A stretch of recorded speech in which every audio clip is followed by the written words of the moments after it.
যুবক কাজের সন্ধানে বেরিয়েছিল। পথের মধ্যে তারা 4টা স্বর্ণের মুদ্রা পেল।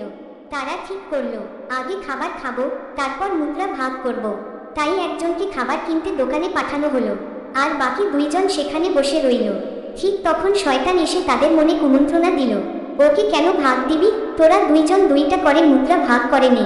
এদিকে যে খাবার কিনতে গিয়েছিল সেও লোভে পড়ে খাবারের সাথে বিষ মিশিয়ে নিল। সে ভাবল, ওরা খাবার খেলেই মারা যাবে, সব মুদ্রা তখন আমার হয়ে যাবে।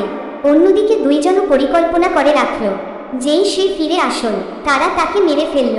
তারপর নিশ্চিন্তে বসে সেই খাবার খেয়ে নিল, কিন্তু খাবারে তো বিষ ছিল।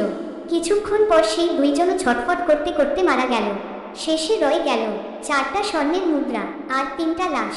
এটাই দুনিয়ার জীবন, লোভ মানুষকে ধ্বংস করে দেয়। ধন্যবাদ।